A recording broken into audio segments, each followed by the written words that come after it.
Welcome to Policy RX with the Rock Doc. I'm Erik Murdoch, coming to you from the doctor's office in Estes Park, Colorado. In this episode, we are joined by Quinn Brett. Quinn is a professional athlete, was a climbing ranger at Rocky Mountain National Park, was a person who held many records for speed ascents and other hard climbing endeavors. You might have seen her in the movie An Accidental Life, which documents Quinn's life, including an accident she had in 2017 that left her in a wheelchair. She is an advocate. She's always been a climbing advocate. Now she's an advocate for adaptive athletes and people with disabilities. And I'm really glad that Quinn can join us. Welcome to Policy RX, Quinn. Thanks, Erik. Well, let's just get into it. Tell us what happened in 2017. A lot of people have seen the movie, but a lot of our audience might have not. Yeah, sure. I was rock climbing in Yosemite National Park. As you mentioned, I have some speed records and link up kind of adventures in Yosemite and elsewhere. And so we were doing like a training lap on the nose of El Cap, and I took a 100-foot fall and fractured my T12 vertebrae. So I smashed into the boot flake and broke my back, and now I am paralyzed from the waist down. But you are still getting after it. I know that firsthand. You are still an incredible athlete, and you've done some pretty neat things since then. Maybe list a couple of them, including your Connell Divide Trail. Oh yeah, I'm pretty sure I was the first person to handcycle the Tour Divide. So biking from Banff, Canada, down to Antelope Wells, New Mexico. And I have adaptive hiked the Grand Canyon rim to rim, so from the south rim to the north rim. What else have I done? Wow. Seem to be out there all the time. So let's start from the beginning. So pre-accident, I want to talk about your life as an advocate and being part of sort of the climbing community, which you'll always be part of.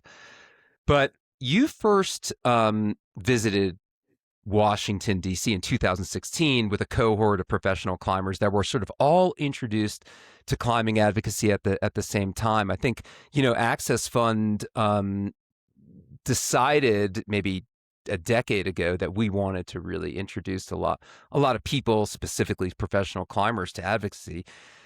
People really connect with professional climbers, and congressional staffers are really compelled by the stories of professional climbers.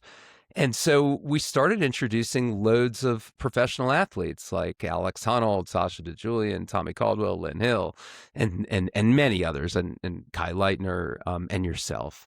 I missed a lot, so I apologize to all the people who joined in those early days. But I wanted to sort of talk about, like, what were when you reflect back on that experience, which was interesting because it was 1 year before your accident. What was surprising to you when you first went to Capitol Hill, and what did you learn? And how has your advocacy work changed post-accident, 2018, 2019 to today? What impact did that experience have on you? Man, well, it was definitely intimidating in 2016 to go. And I guess I walked in thinking, they're not going to listen. I don't know what we're doing. I feel kind of like a used car salesman, or maybe they're used car salesmen. I don't know. It just kind of felt like this weird relationship. But returning in 2017 on the climbing with Access Fund again, even in just 1 year, how it changed of like, oh, look at some of these folks remembered our names. They remembered our conversations. Just pointed to this value of relationship building. And for me, I guess when you're in your state or your home or whatever, and it feels impossible, why would you call a representative or write a representative? Like, no one's going to listen. It really turned my head to, no, they do. And persistence actually really matters. And the more community members talk about it, not just me, but all rock climbers or all adaptive athletes elevate their voice about a particular topic, the more it actually matters and we can make a difference. I agree with what you say. And I think what was interesting last week, I mean, today we're recording this on February 3rd. 2026, but last week, the House of Representatives had an oversight committee meeting where they were talking about implementing the Explore Act, all these recreation policies. And three or four congressional members were talking about climbing policy and climbing like they really knew about it. It took us a decade. That cohort of pro climbers really started that, of sort of like introducing these ideas. And these congressional members were talking about climbing like they knew about fixed anchors and multi-pitch routes and different climbing areas and the economics associated with it. And it really took about a decade to sort of train Congress to know about climbing. And what you're talking about sounds like the first discussions. You were sort of introducing the ideas to people, which was super powerful. How did you take those experiences and sort of apply it to what you're advocating for now, which is slightly different than maybe what you were in the past? Yeah, absolutely. Recognizing immediately upon entering this world of disability, and particular, like adaptive recreation, people don't know what they don't know. And while there are lots of laws that support people with disabilities, unless you're disabled or know somebody intimately, you really don't know what the laws say or what they mean or what their purpose is. And so immediately coming out of the gates, I came in kind of hard in the accessibility world because I was like, I'm going to talk loud and proud about this stuff and I'm going to point to everyone about this stuff. And it really on a call today. And it's really cool to see what the National Park Service is doing now. And I was like, is this my ego talking? Like, I kind of started this program in the National Park Service and now they're running with it. But 10 years ago, they didn't care as much because What's the program? it's this we've passed in 2013, there was a law that passed trail sign information saying that all trails, we should move away from saying trails are easy, moderate, hard. This is for accessibility reasons, but also, as you can imagine, search and rescue wise, it's also really helpful to have more specific information about trails. So we should have the length of the trail, the average and minimum width, the average and maximum cross slope, typical and maximum running slope, and then the surface type. And if you provide those 5 pieces of information about all of our trails, then people with mobility devices like myself can make more informed decisions about what trail works for them. Like if a trail's super narrow, I probably am not going to go there. But if my buddy Erik's along and it's just a little bit narrow, we might go. And so I just started advocating for that. And next thing you know, now national parks are starting to care about measuring their trails or just providing more objective information about their parks for accessibility reasons. But inherently that helps everyone with families, with all populations can just use more information for their decision making.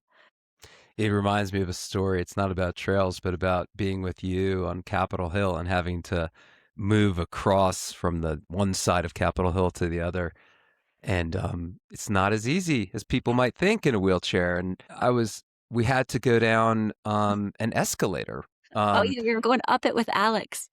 I can't remember. I thought I was going down, or maybe I was going up it, but I had you on your rear 2 wheels, and I got so pumped holding you. I thought I was going to drop you down this abyss. And it made me think about how difficult it is to navigate the world. Right, and that was we didn't have information of where to go in the Capitol, where's the elevator, so okay, I guess we'll just take the escalator. If I hadn't been training that year, I think I would have dropped you. So tell me about your perception of the climbing community in general. I mean, has it changed since your accident? How do you define sort of the outdoor recreation community, the climbing community? There's a lot of different ideas on who that includes and what that is. So tell us a little bit about the way you view this now, and who, the Access Fund is supposed to be representing the climbing community. What does that mean to you? Yeah, it's funny in that before my injury, I had done a few volunteer days and some big trips with Paradox Sports, which is a Boulder adaptive climbing organization.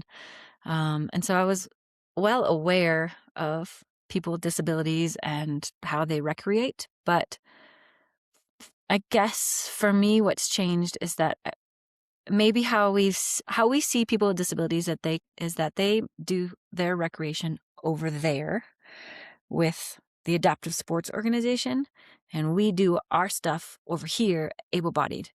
And now my perception is, because I want to be treated just like everybody else, I don't want to go over there. I want to hang out with my friends. So to me, it's like we need to be, in all aspects of life, we need to be more inclusive in thinking about how can we make this program or activity possible for all people and meet them where they're at and not push them away to this other place because that's a better suitable place for them, or it's more safe, or whatever that is. I mean, I get painted with the brush of I'm not capable or it's going to be unsafe all the time. That's so frustrating. What are some examples of sort of adventures that you've wanted to pursue but were problematic because of the phenomena that you just described? Yeah, gosh, like adaptive skiing, some resorts. I had a lot of people in the Midwest contact me and say that there's resorts in the Midwest that are totally denying people with disabilities, like they won't even allow them on the lifts, which is illegal. And then just me in the field going on handcycles and being in wilderness, for instance, like people saying that I don't belong there, or I'm not allowed to be there. And anything from like concessions in our national parks, like there's, if you offer a rafting program or a rock climbing concession program or whatever it is that you're offering, you have to be able to provide people with disabilities that same activity. They want to sign up with their family and their friends and go do the rafting too. But there's not a lot of facilities and places that send you away or deny you still. Give us a sense of how large the adaptive athlete community is who's interested in climbing. Like, is this something that's really common? Yeah, give us an idea of scale.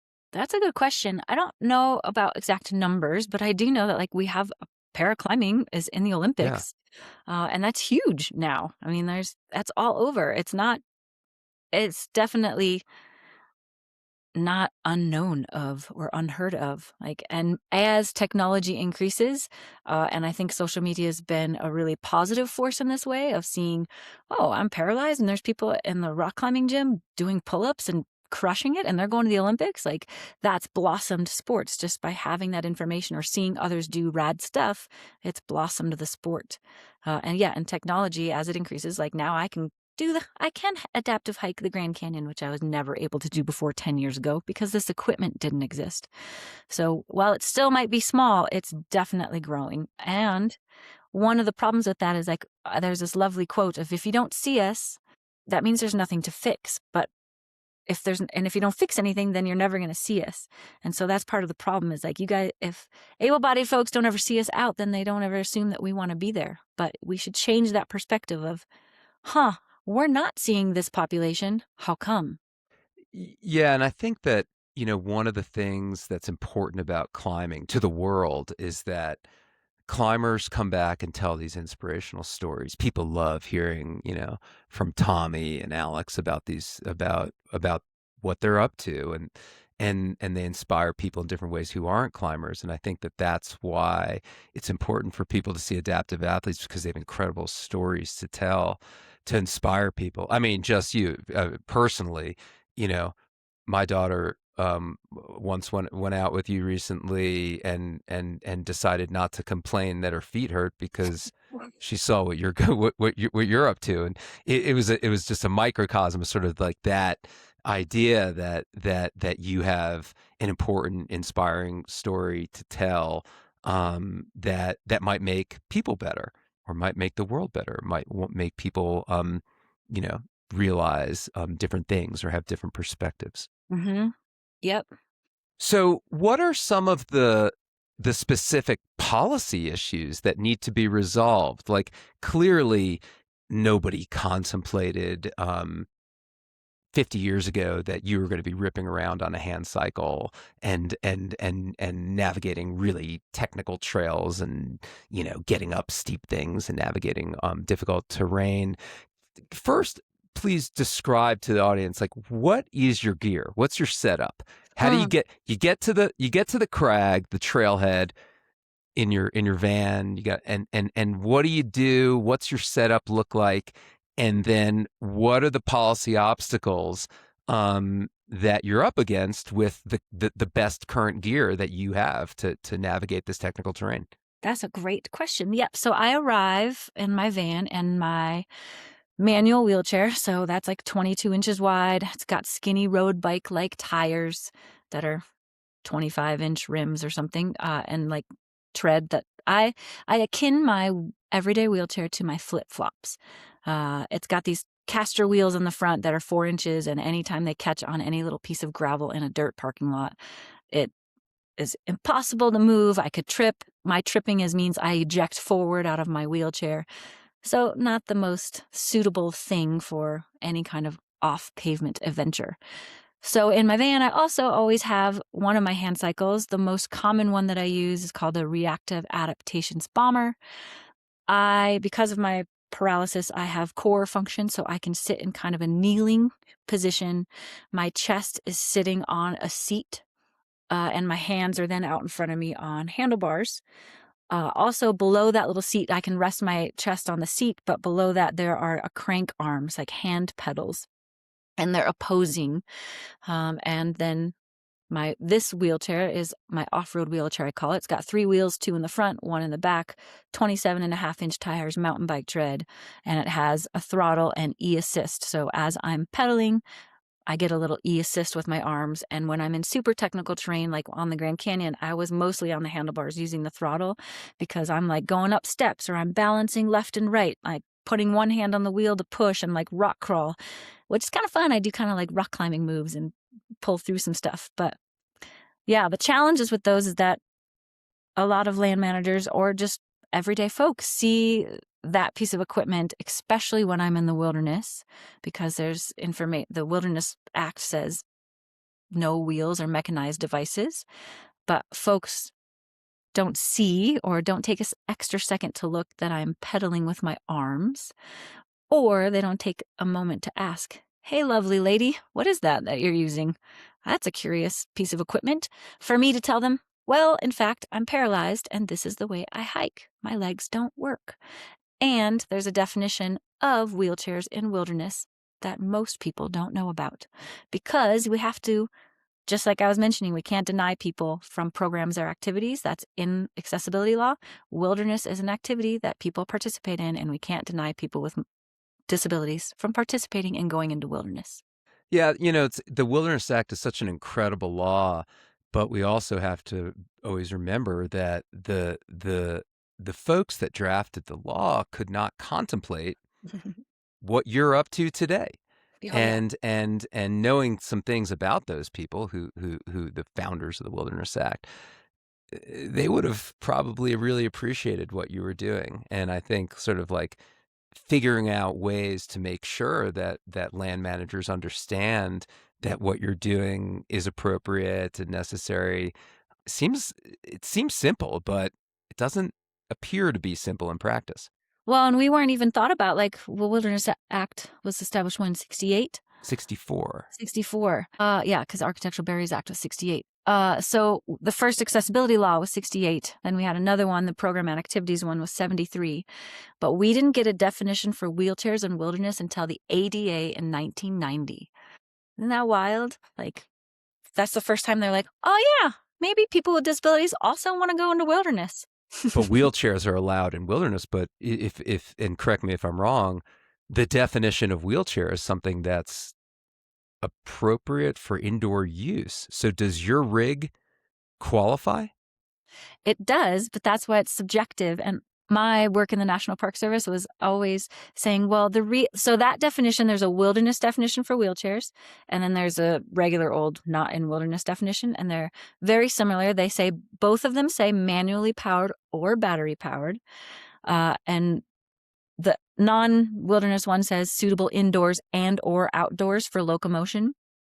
The one in the Wilderness Act, oddly enough, we're talking about wilderness, says suitable in an indoor pedestrian area. And you wonder why I would even talk about indoor pedestrian area with the Wilderness Act. But I've surmised with my wilderness background, well, we're trying to maintain these 5 qualities of wilderness. We want it to be untrammeled. We want it to be quiet, opportunities for solitude. There's these things, these pristine kinds of things that we're trying to upkeep with wilderness. And I'm like, well, what is the what are the similarities between that indoor pedestrian area, food court, and wilderness? Well, probably you don't want a combustible engine in either one.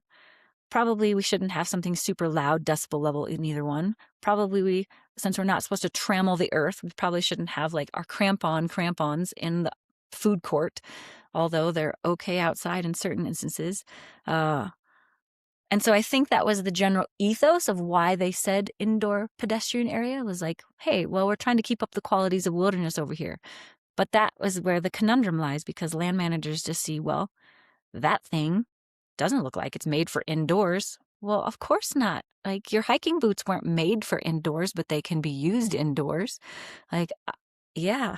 So what are you up to now? What do you where do you work now? What are you up to now? And are you working on clarifying that distinction so that all adaptive athletes, can more easily get out and go climbing and reach faraway places? Yeah, so initially after my injury, I returned to the National Park Service in this exact same realm, doing wilderness accessibility. And I then, throughout working a few years, realized that there's a lot more need for this. Like, I sparked a plug in a lot of people. And so I started a consulting company with my friend Joe Stone. He lives in Jackson Hole, also paralyzed. And he's been paralyzed a little longer than me.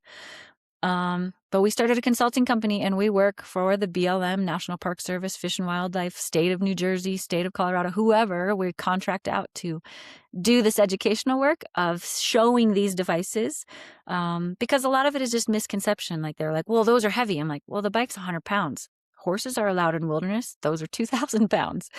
And here's how they operate. And here's how, like, they worry about speed. Well, that can go 20 miles an hour. And we remind them, well, a lot of people can run 20 miles an hour. Usain Bolt can go 27. And nobody's telling him on a trail to slow down. And think about my 3-wheeled 35-inch wide thing on a very tight, narrow trail. I don't think conceivably I'm ever going to go 20 miles an hour. And I have a brain knowing that this is a hiking trail. I'm going to try to stick with my friends and stick to some ethic about, hey, this is for hiking, not for biking, not for racing around. So we just do a lot of educational things of that nature, and educate why we're using these. Like, the purpose is, like, we've been told our whole lives that we can only use our flip-flops. That's not very awesome for in the recreational realm. And now we have all of these awesome technology and all these tools to actually pick a different pair of shoes for the activity that we want to do. I love seeing adaptive athletes out in the wild, and I hope that the work that you're doing is going to make a difference, and perhaps we'll team up at the Access Fund to work on some of these policy issues, because I've realized that certainly you and many other people are really part of the climbing community, and we owe it to the entire climbing community to support each other. So let's wrap this up. Usually we ask this same question. What do you got going in the near future? Any plans for adventures or vacations or trips or anything fun out in the outdoors? What do I have planned? Nothing in the near future. I'm going to go scuba diving. I got my scuba diving certification. So I'm going to do that in May. I'm going to Caymans. I signed up for a triathlon in August. So I'm going to do my first off-road triathlon in Steamboat since my injury. I used to do this race all the time before I was injured, and so I'm psyched to return. Yeah, so it'll be at this Steamboat triathlon will be very educational in that, folks. I don't think there's a lot of para athletes doing off-road triathlons, so like on a trail, on a gravel road, that kind of stuff. And that e-assist that I have is definitely going to bring up some interest, but it's fun. Well, that sounds super exciting. Thanks so much for being a guest on Policy RX and inspiring the entire climbing community and all folks who like to get outside. Really appreciate you. And thanks to everyone for listening. And we'll see you on the next episode of Policy RX. Thanks, Erik.